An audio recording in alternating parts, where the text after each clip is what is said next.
ലോകത്തിന്റെ ചരിത്രത്തെ മാറ്റുന്ന ഒരുപാട് കാര്യങ്ങളുണ്ട്. രണ്ട് മഹാന്മാർ തമ്മിൽ കാണുമ്പോൾ ലോക ചരിത്രം കീഴ്മേൽ മറിയും. അങ്ങനെ പറഞ്ഞു ആത്മീയരംഗത്തൊക്കെ അങ്ങനെയാണ്.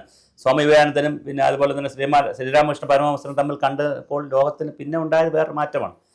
അത് എന്ന് പറഞ്ഞതുപോലെ നമ്മൾ രണ്ട് വളരെ വലിയ രാഷ്ട്ര തലവന്മാർ കണ്ടാൽ വലിയ മാറ്റമാണ് പിന്നെ ലോകത്ത് തന്നെ സംഭവിക്കുക. അങ്ങനെയാണെങ്കിൽ ഈ ഡിസംബർ എന്ന് പറയുന്നത് ഇന്ത്യയെ സംബന്ധിച്ചിടത്തോളം വസന്തകാലമാണ്.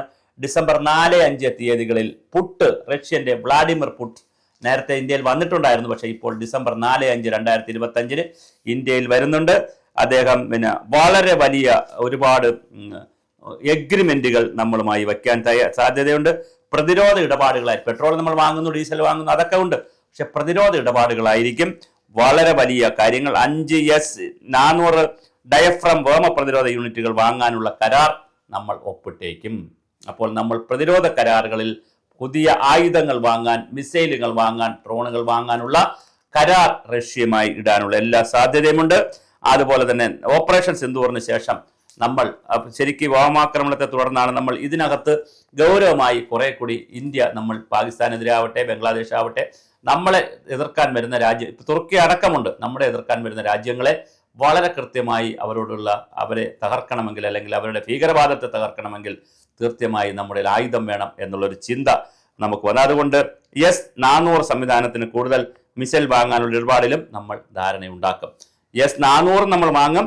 S-400F ട്രയംഫ് വാമ പ്രതിരോധം. അപ്പോൾ ഇതെല്ലാം നമ്മൾ പുതിയ യൂണിറ്റുകൾ വാങ്ങാനുള്ള തീരുമാനമോ, അതുപോലെ തന്നെ ഇന്ത്യയിൽ നിർമ്മിക്കാനുള്ള സോഴ്സ് കോഡ് അടക്കമാണ് റഷ്യയുടെ വാഗ്ദാനം. അത് ഭയങ്കര സംഭവമാണ്. കാരണം ഒരു കാലഘട്ടത്തിൽ ഇന്ത്യ ലോകത്തിനോടൊക്കെ ആവശ്യപ്പെട്ടിരുന്നു, നമുക്ക് എന്തെങ്കിലും തരുമോ എന്ന് ചോദിച്ചിരുന്നു. പക്ഷേ ഇപ്പോൾ ഇതിന്റെ സോഴ്സ് കോഡ് ഉൾപ്പെടെ ഇന്ത്യക്ക് കൈമാറാമെന്നാണ്. അപ്പോൾ ഇന്ത്യയിൽ പലതും നിർമ്മിക്കാനുള്ള സാധ്യതയുണ്ട്.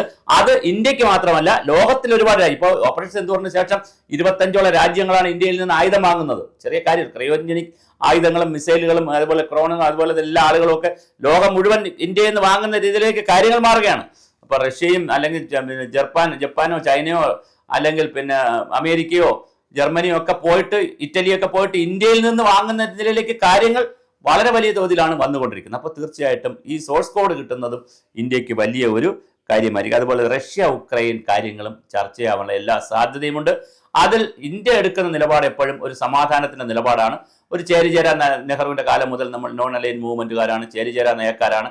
അപ്പോൾ നമ്മൾ അങ്ങനെ തന്നെ നമ്മൾ അതിനകത്ത് കാണുകയും ചെയ്യും. എന്തായാലും നരേന്ദ്രമോദി ഈ സമാധാനം നിലനിർത്തണമെന്നുള്ള ആവശ്യം മുന്നോട്ട് വെക്കാനുള്ള സാധ്യതയുണ്ട്. അത് എത്ര കണ്ട് റഷ്യൻ പ്രസിഡന്റ് പുട്ട് എടുക്കുമെന്ന് നമുക്കറിയില്ല.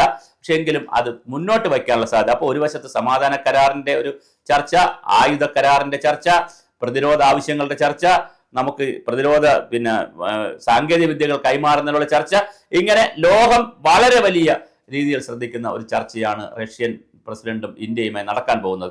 ഇതിലുള്ള ഒരു പ്രധാന പ്രശ്നം, നമ്മുടെ ട്രംപ് ആശാൻ ഇതൊക്കെ നോക്കിക്കൊണ്ടിരിക്കുകയാണ്. അദ്ദേഹം വെറുതെ നോക്കിക്കൊണ്ടിരിക്കുകയല്ല, അദ്ദേഹം വളരെ വലിയ രീതിയിലാണ് ഇതിനകത്ത് പ്രശ്നങ്ങളുമായിട്ട് നോക്കിയിരിക്കുന്നത്. പുട്ടിന് വരാൻ തടസ്സമൊന്നുമില്ല. യുക്രൈൻ അധിനിവേശത്തിന്റെ പേരിൽ പുട്ടിന് അന്താരാഷ്ട്ര ക്രിമിനൽ കോടതിയുടെ അറസ്റ്റ് വാറണ്ട് ഉള്ളതിനാൽ വിദേശ യാത്രകൾ കുറവാണ്. അദ്ദേഹം ഈ അറസ്റ്റ് വാറണ്ട് ഉള്ളത് കൊണ്ട് വിദേശ യാത്രകൾ കുറവാണ്. പക്ഷേ എങ്കിലും ഇന്ത്യയിൽ വരുന്നതിന് മറ്റ് തടസ്സമൊന്നുമില്ല. ചൈനയിലേക്കും നേരത്തെ ചൈനയിൽ പോയിരുന്നു, ഷങ്കായിൽ പോയിരുന്നു, അവിടെ ഉച്ചകോടിയിലും പങ്കെടുത്തിരുന്നു. അപ്പം അവിടെയും നരേന്ദ്രമോദി പോയിരുന്നു. അവിടെ വെച്ചാണ് ഈ കാറിനകത്തിരുന്ന് 1 മണിക്കൂർ ചർച്ച ചെയ്ത വിഷയമൊക്കെ നമ്മൾ കണ്ടത്. അപ്പോൾ നരേന്ദ്രമോദിയെ വധിക്കാനുള്ള അന്താരാഷ്ട്ര ഗൂഢാലോചന പൊളിച്ചു എന്നൊക്കെ പറഞ്ഞുള്ള വാർത്തകൾ വന്നു. അതിന്റെ കൂടുതൽ വിവരങ്ങൾ നമുക്കറിയില്ല. പക്ഷേ എങ്കിൽ അന്താരാഷ്ട്ര തലത്തിൽ തന്നെ പല ചാനലുകളും പത്രങ്ങളും ഒക്കെ അത് റിപ്പോർട്ട് ചെയ്തിരുന്നു, അങ്ങനെ ഒരു വിഷയം. ട്രംപ് അതേ സമയത്ത് തന്നെ നമ്മൾ ഈ ഒരു ശനിയാഴ്ച ദിവസം നമ്മൾ സാധാരണ ജിയോ പൊളിറ്റിക്സ് ചെയ്യുന്നതിന്റെ ഭാഗമായിട്ടാണ് ഇതൊക്കെ ചെയ്യുന്നത്.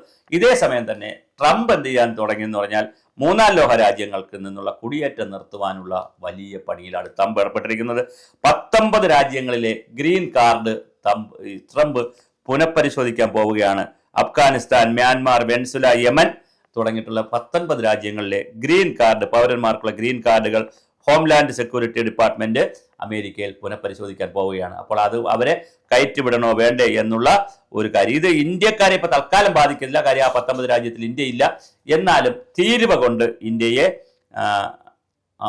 ബുദ്ധിമുട്ടിക്കുന്നുണ്ട്. പക്ഷേ ഈ 3ാം ലോക രാജ്യങ്ങൾ എന്ന് പറയുന്നത് തേർഡ് വേൾഡ് കൺട്രി എന്നൊക്കെ പറയുമ്പോൾ ഇന്ത്യ ഇപ്പോൾ അതിൽ നിന്നൊക്കെ മാറി GDP-യിലൊക്കെ ഒരുപാട് മുമ്പോട്ട് പോയി വേറെ തരത്തിലാണ്. പക്ഷേ അമേരിക്കയുടെ ലിസ്റ്റിൽ ഇത് ഏതാണ് ഈ 3ാം ലോക രാജ്യം എന്നുള്ളതിനെ സംബന്ധിച്ചും നിർവചനങ്ങളൊന്നുമില്ല. അപ്പോൾ ഇത് ആർക്കൊക്കെയാണ് ഈ പണി കിട്ടുക എന്നറിയില്ല. എന്തായാലും മൂന്നാം ലോക രാജ്യങ്ങൾ എന്നേ പറയുന്നുള്ളൂ, തേർഡ് വേൾഡ് കൺട്രീസ് എന്നേ പറയുന്നുള്ളൂ, ആരാണെന്ന് പറയാൻ സാധ്യതയില്ല. അതുപോലെ തന്നെ ഈ തേർഡ് വേൾഡ് കൺട്രികളിൽ നിന്ന് തൻ്റെ രാജ്യത്തേക്കുള്ള കുടിയേറ്റം, അമേരിക്കയിലുള്ള കുടിയേറ്റം നിയന്ത്രിക്കണമെന്ന് ട്രംപ് ഭീഷണി പറയുന്നു. ന്റെ സംവിധാനങ്ങളെ പൂർണ്ണമായി വീണ്ടെടുക്കണമെന്നാണ് വൈറ്റ് ഹൗസിന്റെ ആഗ്രഹം. അതുകൊണ്ട് തന്നെ ഒരു കാരണവശാലും പൗരന്മാരല്ലാത്തവർക്കുള്ള ഫെഡറൽ എല്ലാ ആനുകൂല്യങ്ങളും സബ്സിഡികളും നിർത്തും. അമേരിക്കൻ പൗരന്മാരല്ലാത്തവർക്കുള്ള ഫെഡറൽ ആനുകൂല്യങ്ങളും സബ്സിഡികളും എല്ലാം നിർത്തലാക്കാൻ പോവുകയാണ്. ചുരുക്കത്തിൽ പ്രത്യേകിച്ച് ഇന്ത്യയിൽ നിന്നൊക്കെ കേരളത്തിൽ നിന്നൊക്കെ ധാരാളം ആളുകളാണ് അമേരിക്കയിലൊക്കെ താമസിക്കുന്നത്. അപ്പോൾ അതെല്ലാം നിർത്താൻ പോകുന്ന ഒരു രീതിയാണ് കേൾക്കുന്നത്. സുരക്ഷാ ഭീഷണി ചെയ്യുന്നവരെ നാട് കടത്തും. എന്തെങ്കിലും ആക്രമണമോ എന്തെങ്കിലും സുരക്ഷാ ഭീഷണിയോ ഉണ്ടെങ്കിൽ അവരെയൊക്കെ അവിടെ നിന്ന് കയറ്റിവിടും. അതുപോലെ തന്നെ അതുപോലെ സോഷ്യൽ മീഡിയ പ്ലാറ്റ്ഫോമിലും അതുപോലെ തന്നെ സോഷ്യൽ മീഡിയയുടെ വിവിധ രംഗങ്ങളിലുമൊക്കെ ഈ കുടിയേറ്റത്തെ സംബന്ധിക്കുന്ന വിവരങ്ങളും അഫ്ഗാൻകാരുടെ കുടിയേറ്റ അപേക്ഷകളുമായിട്ട് ബന്ധപ്പെടുത്ത നടപടികളും അനിശ്ചിതകാലത്തേക്ക് നിർത്തിവെച്ചിട്ടുണ്ട്. അതുപോലെ തന്നെ സോഷ്യൽ മീഡിയയിൽ വന്നിരിക്കുന്ന ചില പ്രശ്നങ്ങളും അവർ സീരിയസ് ആയി കാണുന്നുണ്ട്. അപ്പോൾ ഇത്തരത്തിൽ അമേരിക്ക വളരെ ഗൗരവതരമായിട്ടാണ് ഇതിൽ കാണുന്നത്. 2021 അമേരിക്കൻ സൈന്യം അഫ്ഗാനിസ്ഥാൻ വിട്ട് പിന്നാലെ ലക്ഷക്കണക്കിന് ആളുകളാണ് അവിടെ നിന്ന് പരിശോധനയില്ലാതെ US എത്തിയതെന്ന് ട്രംപ് ആരോപിച്ചു. അപ്പോൾ ആയിരക്കണക്കിന് ലക്ഷക്കണക്കിന് ആളുകൾ അഫ്ഗാനിസ്ഥാനിൽ നിന്ന് US യാതൊരു പരിശോധനയുമില്ലാതെ കടന്നു വന്നിട്ടുണ്ട്. അവരെ എല്ലാം പുനഃപരിശോധിച്ച് അവരെല്ലാം കയറ്റിവിടേണ്ടവരെ കയറ്റിവിടുമെന്ന് പറയുന്നുണ്ട്.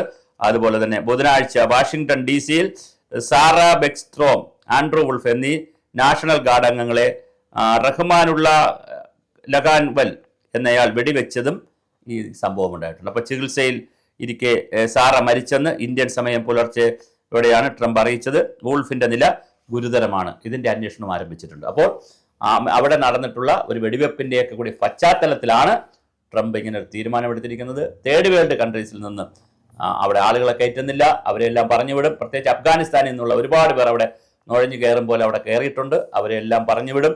19 രാജ്യങ്ങളിലെ ഗ്രീൻ കാർഡ് ക്യാൻസൽ ചെയ്യും. ഇങ്ങനെ തുടങ്ങിയിട്ടുള്ള ഒരുപാട്, പിന്നെ തീരുവയുടെ കഥ ഉണ്ട്, അത് വേറെ നിൽക്കുന്നു.